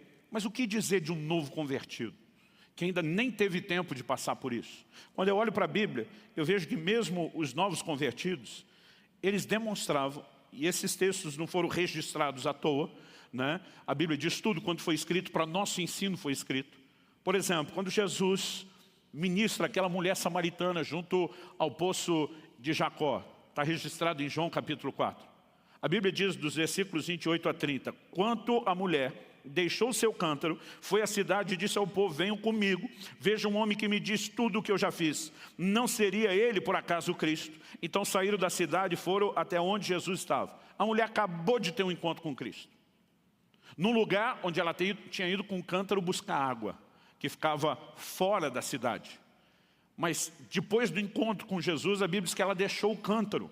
A gente pode ficar especulando por que o cântaro foi deixado para trás, sendo que aquele era o propósito da ida ao poço. Em primeiro lugar, talvez a mulher, na empolgação, esqueceu o que tinha levado lá, né? Esqueceu completamente o cântaro ou a necessidade de água. Em segundo lugar, a gente poderia dizer ou concluir que mesmo não tendo esquecido, ela descobriu algo mais importante do que aquilo que ela estava fazendo. Talvez uma terceira possibilidade seria dizer, eu não esqueci, mas vou fazer primeiro o que é mais importante, buscar esse povo para que eles descubram o mesmo Jesus que eu descobri, e quando eu trouxê-los de volta, eu levo o cântaro com calma, sem a pressa de compartilhar Jesus que eu tenho agora. E esse povo vem, depois que eles vieram a Cristo, mais à frente, no relato de João, eles vão dizer para a mulher, agora não é mais por causa do que você disse. Ouvindo ele, a nossa fé foi baseada naquilo que ele disse e não só no que você nos compartilhou. Mas ainda que a fé desse povo tenha crescido, o ponto principal foi que ela os levou a Jesus. E aí de vez em quando encontro cristãos, novos convertidos, que ainda não passaram por todo o processo de aprendizado, não tem resposta para tudo, e eles me dizem, pastor, eu não consigo pregar o evangelho assim, bem explicado para os outros. E normalmente eu gosto de, aproveitando esse exemplo, dizer, então faz que nem a mulher samaritana, chama geral, convida a galera e traz para cá para mim pregar.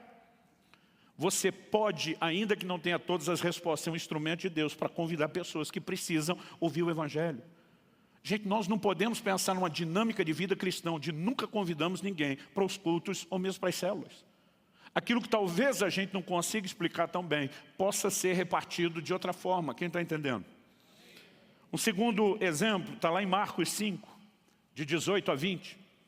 Quando aquele endemoniado, ou agora ex-endemoniado gadareno, aliás, pensa num cara, irmão, que de fato, se tivesse uma espécie de Guinness Book para as coisas espirituais, talvez entraria como um dos piores endemoniados da história.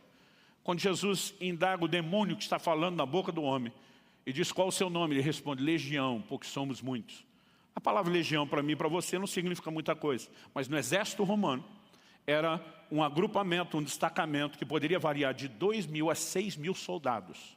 Para ele usar aquela ilustração, está dizendo, nós somos em alguns milhares.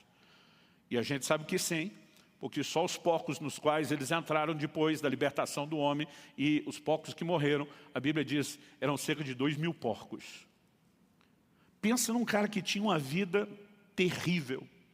A Bíblia diz, não conseguiam prendê-lo nem com jaulas, nem grilhões. Ele se feria a si mesmo, andava, vagando, dormindo nos cemitérios. Agora ele tem um encontro com Cristo, foi liberto. A conversão dele é evidente, ninguém vai destacar isso. Agora, esse homem não teve nenhum cursinho de batismo, como muitas vezes nós fazemos hoje em dia. E Jesus vira para ele e diz o seguinte, vai para os teus, anuncia-lhes tudo quanto Deus te fez e como teve misericórdia de você. Jesus está dizendo, você pode não ter a teologia da sua libertação e da sua salvação completa, mas você tem um testemunho, você é uma prova viva do que Deus pode fazer na vida dos homens. Ou seja, comece agora, imediatamente após a sua conversão, a partilhar a sua fé. O tempo todo nós vemos essa pressa e afobação em quem tinha um encontro com Cristo, dizendo, isso não pode parar só em mim.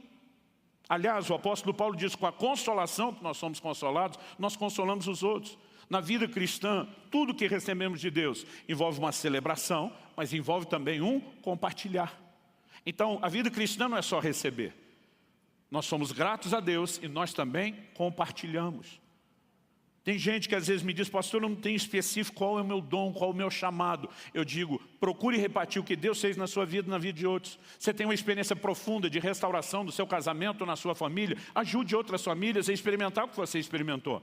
Quando você se converteu, Deus te arrancou do mundo de vícios, das drogas, da bebida. Foque em ajudar pessoas a experimentarem aquilo que você experimentou, até que você tenha mais clareza do plano e do propósito. Aproveite para repartir aquilo que você tem da parte de Deus.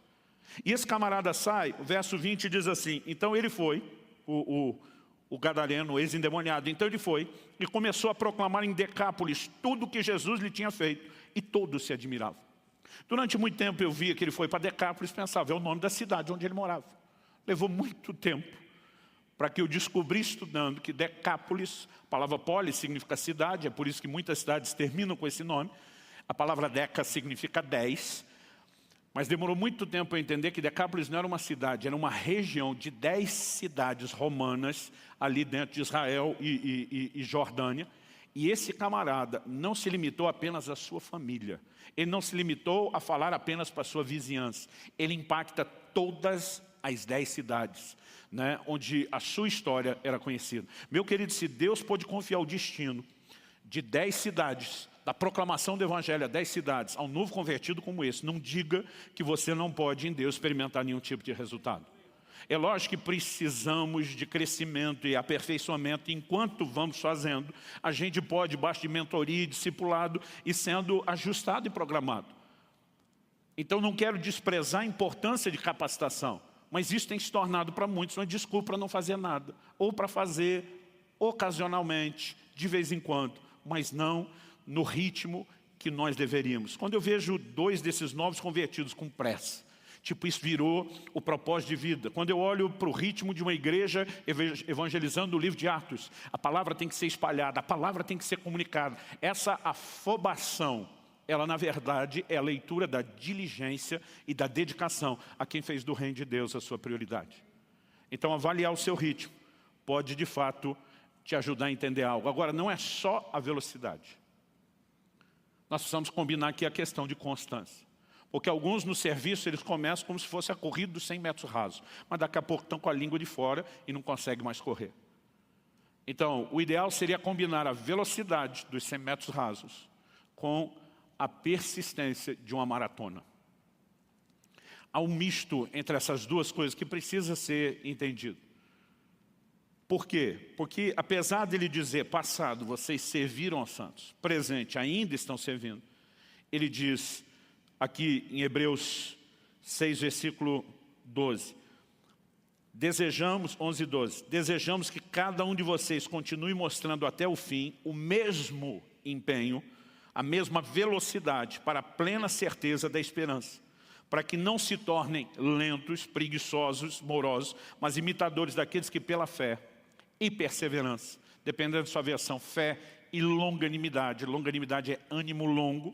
Outras versões, fé e paciência, a capacidade de não desistir, herdam as promessas. Ou seja, serviram, estão servindo e até o fim vão manter o mesmo ritmo, vão manter a mesma dedicação. Quem está entendendo, diga amém. Bom, destacado aqui que fomos salvos para as obras, o questionamento do ritmo como um termômetro que nos ajuda a avaliar. Eu quero encerrar destacando em terceiro e último lugar a questão das recompensas. O versículo 10 diz que Deus não é injusto para se esquecer do nosso trabalho. Eu gosto de como a questão das recompensas está relacionada com o caráter de Deus e com a justiça de Deus. Ou seja, tudo aquilo que você está fazendo para Deus não será esquecido. Quantos são gratos a Deus por isso? Mas tudo aquilo que você se recusa a fazer, ou negligencia, se omite a fazer, também não será esquecido. Porque se Deus se lembrar só do que fazemos de bom, mas não se lembrasse de que nós negligenciamos o que Ele mandou, Ele não seria nem justo e nem de uma memória tão confiável.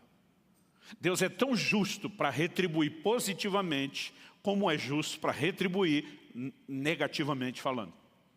E essas coisas precisam ser levadas em consideração, de modo que haja temor no coração. É lógico que nós precisamos entender que o serviço ele precisa ir além do elemento obrigação. É mandatório, um mandamento que foi dado, ok. Mas qual é o coração com que eu e você devemos obedecer? Hebreus 6,10 diz que ele não é injusto para se esquecer do trabalho que vocês fizeram e do amor que evidenciastes para com seu nome.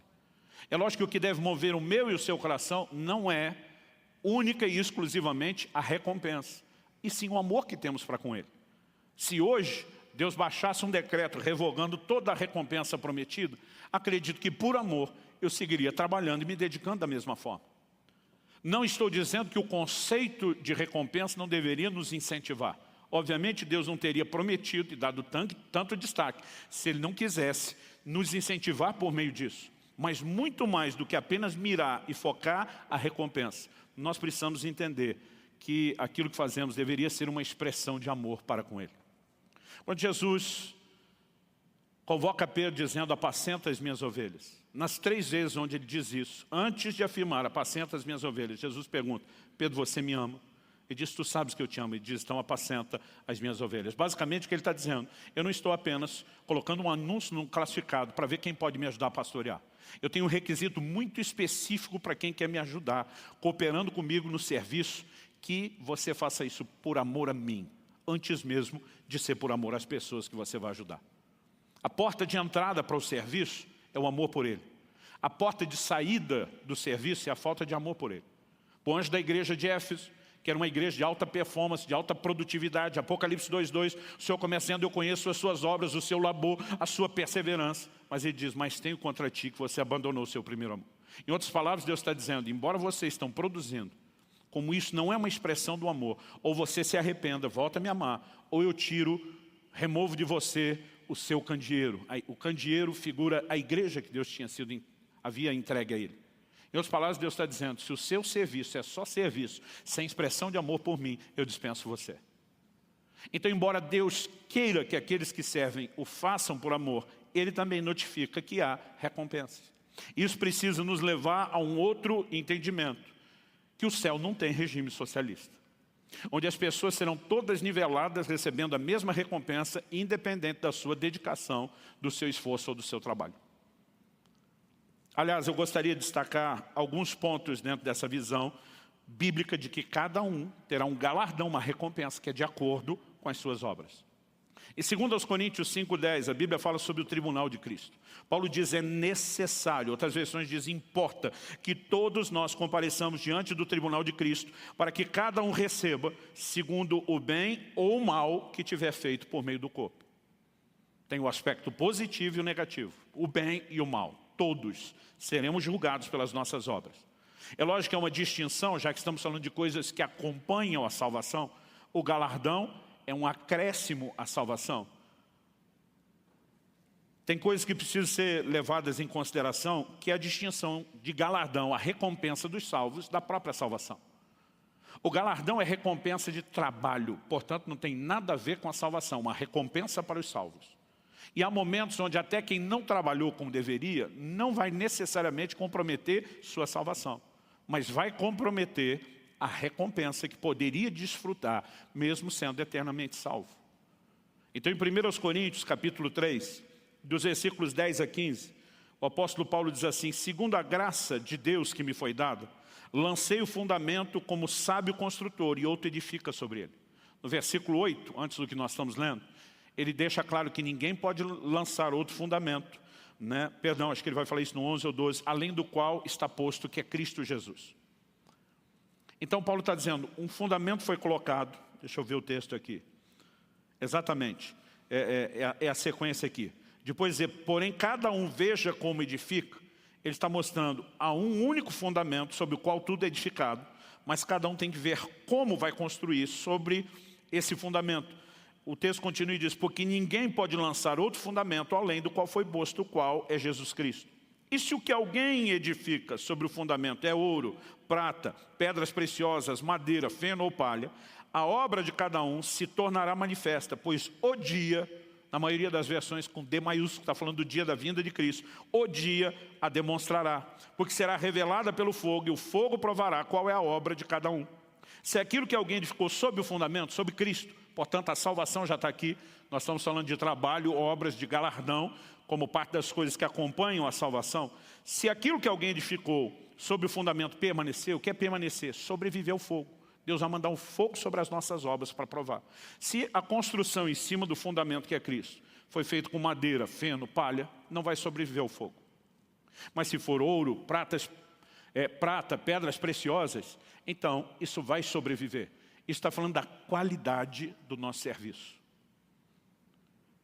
do nível de excelência do que fazemos. Aí o texto diz assim, se aquilo que alguém edificou sob o fundamento permanecer, esse receberá recompensa ou galardão. Se a obra de alguém se queimar, esse sofrerá dano, pois ele mesmo será salvo, mas como que através do fogo. Não estamos nem questionando aqui a salvação, mas para os salvos, recompensas diferentes, de acordo com aquilo que fizeram.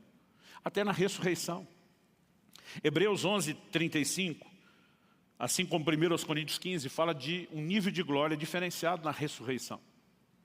Hebreus 11:35 fala de alguns que foram torturados. O texto bíblico diz, não aceitando seu resgate, para obterem superior ressurreição. Eu gosto da ideia, não aceitando seu resgate. Porque o verso anterior fala de alguns que pela fé apagaram a força do fogo, fecharam a boca de leões.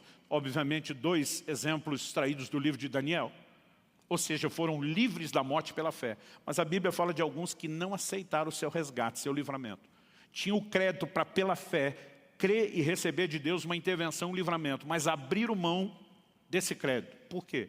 A Bíblia diz, para obterem superior ressurreição. Haverá níveis distintos de glória na ressurreição. Paulo fala sobre isso em 1 Coríntios 15, você pode ler o texto todo com calma, mas nos versos 40 e 41 ele diz, também há corpos celestiais e corpos terrestres. Ele está falando de ressurreição no capítulo todo. E sem dúvida, uma é a glória dos celestiais, outra dos terrestres. Por enquanto, ele só está distinguindo que a glória do corpo celestial ressuscitado é maior do que o terrestre. Até aqui não há distinção sendo feita para os que já foram ressuscitados. Só que ele diz assim, uma é a glória do sol, outra a glória da lua e outra das estrelas. Mas ele diz, até entre estrela e estrela há diferenças de glória. Então, não resplandeceremos da mesma forma. Um dia, um irmão aqui da igreja me confidenciou e falou, pastor, eu fico olhando a sua dedicação e acho admirável ver que o senhor é uma pessoa tão desprovida de ambição. Enquanto eu estou me dedicando aos meus negócios e procurando enriquecer e prosperar, o senhor se dedicando ao reino de Deus dessa forma. Eu falei para ele, você está enganado ao achar que eu não tenho ambição. A minha ambição é diferente da sua. Você decidiu ser rico num período ínfimo, né?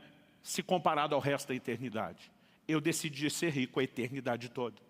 Você decidiu juntar tesouro na terra. Eu decidi juntar tesouro no céu. Isso não significa que eu sou alguém sem ambição, mas a minha ambição é superior à sua.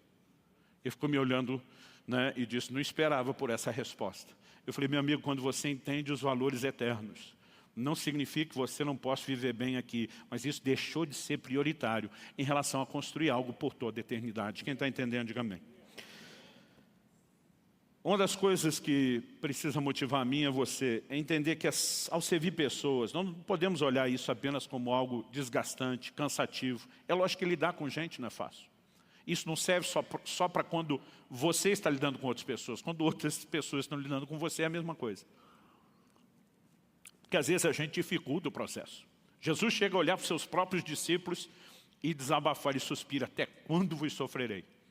Se o Filho de Deus conseguir olhar para aquele time de elite que ele está preparando e dizer, por quanto tempo mais eu tenho que aguentar vocês?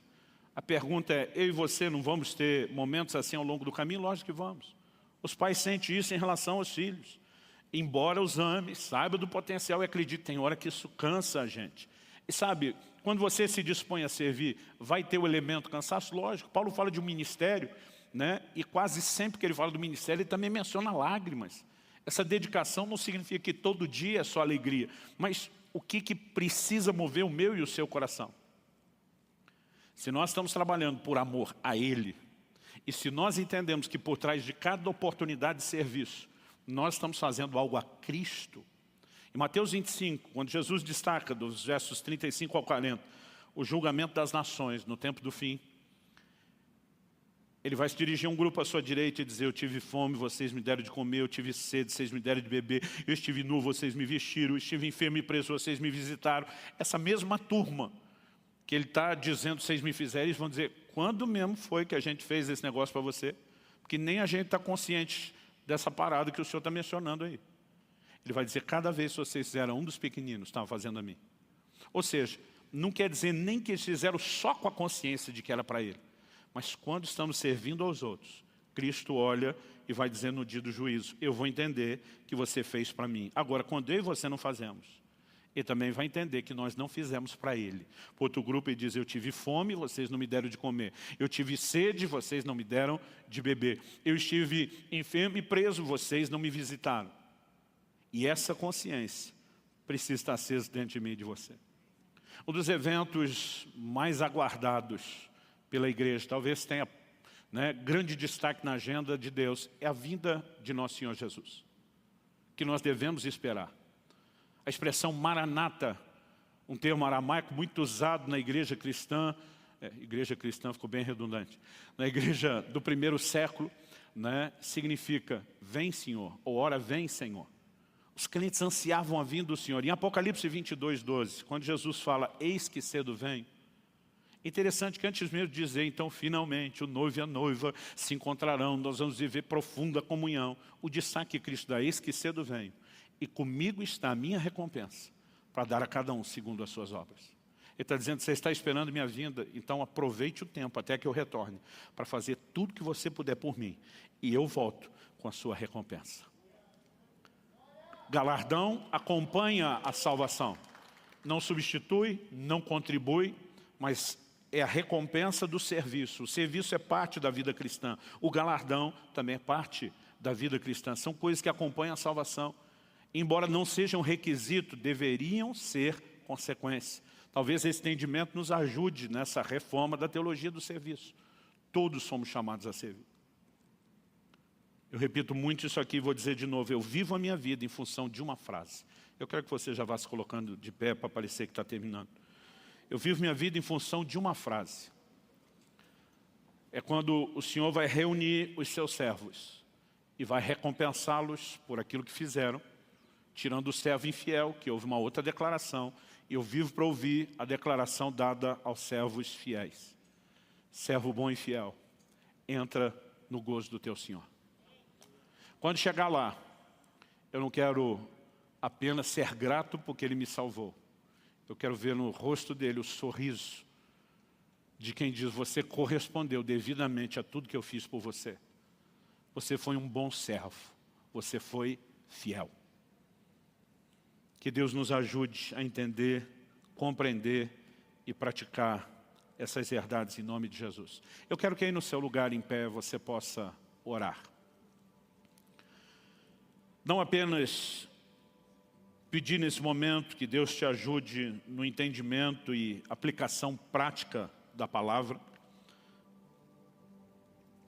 mas talvez seja um bom momento para resolver algumas coisas. Quando Isaías ouve o clamor de Deus, o convocando para uma missão, quando ele ouve a voz divina dizendo a quem enviarei, quem há de ir por nós, ele responde, eis-me aqui, envia-me a mim. Talvez hoje seja o dia de muitos de nós tomamos a decisão de dizer, Senhor, eis-me aqui, conta comigo, conta com o meu serviço.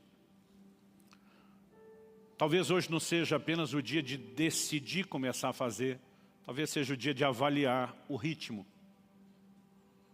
Você está com o pé no acelerador ou você está com o pé no freio? Você está jogando no time daqueles que estão com pressa ou no time dos marcha lenta ou devagar, quase parando? Isso também precisa ser um termômetro. Talvez você já esteve estacionado, depois se moveu de forma lenta e hoje esteja no time dos acelerados. Mas talvez possa ser o contrário. Você já foi um acelerado e hoje está devagar, quase parando, ou até mesmo estacionado. E Deus espera de nós resposta. Quando a Bíblia diz para ser ouvinte, para ser não só ouvinte, mas praticante da palavra, nós temos uma responsabilidade com tudo aquilo que recebemos. E você sabe que a minha intenção não é apontar o dedo e nem acusar ninguém. É te ajudar a se deixar ser despertado por Deus e para Deus. E hoje, nós podemos nos posicionar diante de Deus e nos consagrar para um novo tempo.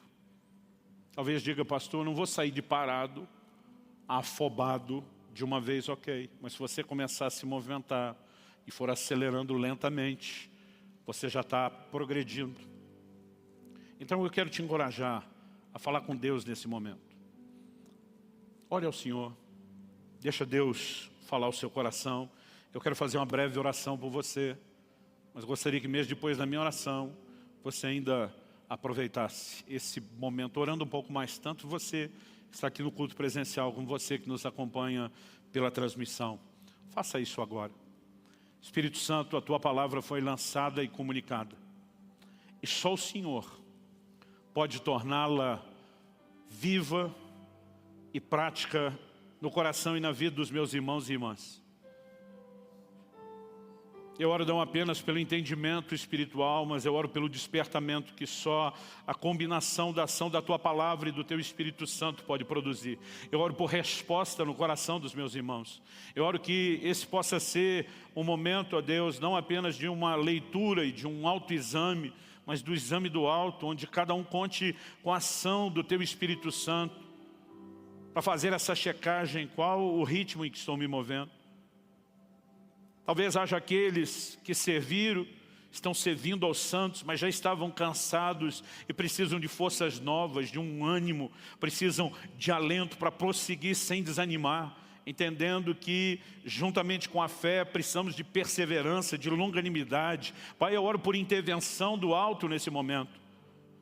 Nós precisamos de mais do que orientação e um bom conselho para nos mover dentro do trilho daquilo que o Senhor predeterminou. Nós precisamos da Tua graça, da capacitação do alto. Nós precisamos do convencimento do Teu Espírito Santo. E eu oro por esse selo sobrenatural sobre todos aqueles que ouviram a Tua palavra. Em nome de Jesus. Eu oro por resposta. Em nome de Jesus. Em nome de Jesus. E para a glória de Deus.